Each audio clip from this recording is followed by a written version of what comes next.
Good morning. Welcome back to Morning Motivation with Matthew Daniels, and today I'm going to tell you guys about the man who stole God's apple. That's right, the man who stole God's apple. But what is Matthew Daniels talking about?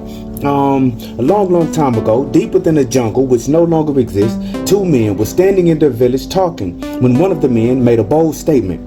"I am tired of living like this," he proclaimed. "I am tired of living poor. I will therefore go into the garden of God and steal one of his golden apples. Then I will be rich and all of my problems will go away." The friend, who was one of my ancestors no less, tried to talk him out of it, but to no avail. The man had his heart set on risking life and limb to steal the golden apple. It was said by the elders of the village about the golden apples in God's garden that if you were to cut them in half, each half would soon become a full apple again.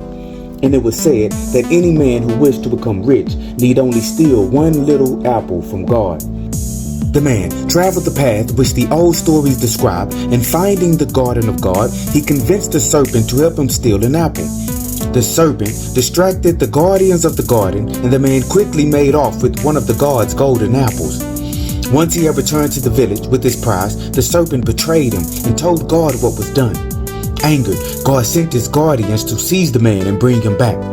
Then, as a punishment for his crime, he was tied to a large tree, and every day God would send a serpent to bite the man and inject lethal poison into his veins. The man would seize up and suffer greatly for the entire day, and then he would be restored to full health at night.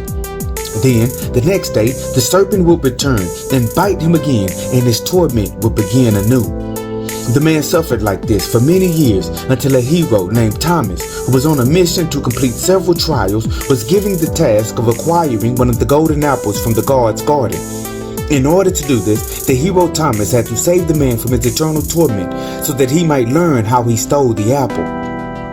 So the man was saved from his punishment for stealing God's golden apple, and he never again tried to improve his circumstances through theft. And so, the morning motivation of today is the man who stole God's apple. I know, family, that times can be hard and you may be struggling to survive. And in order to change your situation, you must get up and fight every day. But do not become the thing that we all are fighting against. Do not do evil in order to receive good.